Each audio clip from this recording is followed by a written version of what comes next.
میرا دل کرتا ہے کہ میں یہ حدیث نہ لوگوں کی روحوں تک اتار دوں۔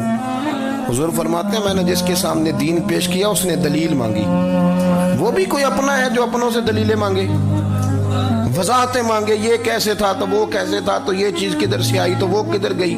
آپ اپنوں سے دلیلیں مانگ رہے ہیں، آپ اپنوں کو کٹہروں میں کھڑا کیا۔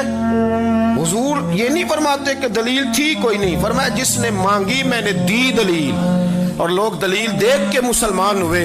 حضور فرماتے ہیں لوگوں سنو یہ میرا ابو بکر ہے، میں نے اسے کہا کلمہ پڑھ لے، اس نے دلیل ہی کوئی نہیں مانگی، فوراً ہی کلمہ پڑھ کے مسلمان۔ یہ احساس ہے۔ یہاں تو تھک گئے لوگ اپنوں کو دلیلیں دیتے، وہ جی ویسے کیسے تھا، تو ایک بندہ یہ کہہ رہا تھا تو دوسرا کہنے دے جو دنیا کہتی ہے، تو اپنی بات کر، تو بتا تو کیا کہتا ہے، اپنی رائے بیان کر، تیرا نظریہ کیا ہے، تیرا ذوق کیا، تو چھوڑ لوگ کیا کہتے ہیں، اپنی بات کر۔ اگر ابو بکر صدیق لوگوں کے کہنوں پہ چلتے تو مکہ تو سارا کچھ اور کہہ رہا تھا، اس وقت تو کچھ تھا ہی نہیں جو کہتا کہ نہیں تو ٹھیک چل رہا ہے، دنیا ساری کچھ اور کہہ رہی تھی، لیکن صدیق اکبر کہہ رہے تھے نہیں نہیں، سچ وہ ہے جو مدینے والے رسول فرماتے ہیں، سچ وہ ہے جو میرے آقا نے فرمایا ہے۔ اپنی زندگی میں انہوں نے بتایا لوگوں کو کہ دین کا مزہ لینا ہے تو پھر ذرا غلامی کر کے آتا ہے، پھر ذرا پورا پیار کر کے آتا ہے، پھر پوری محبت دے کے پھر غلامی کا مزہ۔ حضرت اسماء بنت ابی بکر صدیق فرماتی ہیں کہ نبی پاک صلی اللہ تعالی علیہ وسلم نہ حرم شریف میں داخل ہوئے، ایام مکہ میں، مکے کے دن تھے، حضور حرم مکہ میں داخل ہوئے، کافروں نے، ابو جہل نے پہلے سے سازش کی ہوئی تھی۔ جیسے ہی حضور اندر داخل ہوئے تو شور کرنے لگا، کہنے لگا یہ تمہارے بتوں کو برا کہتے ہیں اور تمہیں شرم نہیں آتی، یہ تمہارے معبودوں کو گالی دیتے ہیں، معاذ اللہ یہ برا کہتے ہیں، میں خیال نہیں آتا۔ لوگوں کو اشتعال دینے لگا، لوگ مختلف جگہوں سے اکٹھے ہو کے حضور کے گرد جمع ہو گئے۔ آپ نے کہا ہے کہ بت جھوٹے، حضور فرمانے لگے کہا ہے۔ آپ نے کہا ہے کہ یہ کچھ نہیں کر سکتے، فرمایا کہا ہے۔ آپ نے کہا ہے یہ کوئی نفع نقصان نہیں دیتے، حضور فرمانے لگے کہا ہے۔ رسول کائنات صلی اللہ علیہ وسلم سے جو سوال پوچھا حضور نے بیان کیا، چاروں جانب سے وہ نبی کریم پر ٹوٹ پڑے، معذرت مارنے لگے۔ حضرت صدیق اکبر گھر میں بیٹھے کھانا کھا رہے تھے، کسی نے کہا ابو بکر وہ تو حرم میں حضور کو مار رہے ہیں، نہ سر پہ ٹوپی نہ پیروں میں جوتا۔ ابو بکر دوڑے، سر پٹ دوڑے، بھاگے۔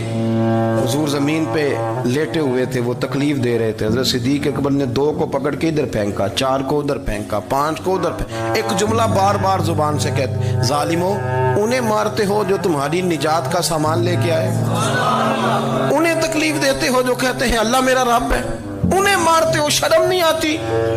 اب انہوں نے حضور کو چھوڑ کے تو جناب صدیق اکبر کو مارنا شروع کیا۔ حضرت صدیق اکبر، عقبہ بن ابی معیط، عتبہ عتیبہ، ان کے ہاتھوں میں جوتے تھے۔ آج کل جوتے وہ نہیں ہوتے جو زمانے میں تھے، جوتا ہوتا تھا لکڑی کا، کھڑاؤں کہتے تھے، وہ جوتے پکڑ لیے اور جناب صدیق اکبر کے سر پہ مارنے شروع کیے۔ سر پہ جوتے لگ رہے ہیں، لگتے جا رہے ہیں، خون بہتا جا رہا ہے۔ حضرت صدیق اکبر نے بازو کھولے ہوئے بے ہوش ہو کے گرے۔ حضرت اسماء کہتی ہیں میرے والد کو لوگ گھر لائے تو سر بھی سارا لہو سے بھرا ہوا تھا، چہرہ بھی سارا لہو سے بھرا ہوا تھا۔ عشق تے اگ دوویں ایک برابر، عشق تے اگ دوویں، عشق تے اگ دوویں ایک برابر، پر عشق دا سیک بدھیرا، اگ تے ساڑے ککھ تے کان، عشق ساڑے تن میرا، اگ دا دارو می تے پانی، کوئی دسے ہاں پلا عشق دا دارو کیڑا، سجنا اتھے کچھ نہیں بچتا جتھے عشق ہوراں دا ڈیرا۔ حضرت صدیق اکبر کو گھر لائے تو لہو لہان ہے سارا وجود، خون بہ رہا۔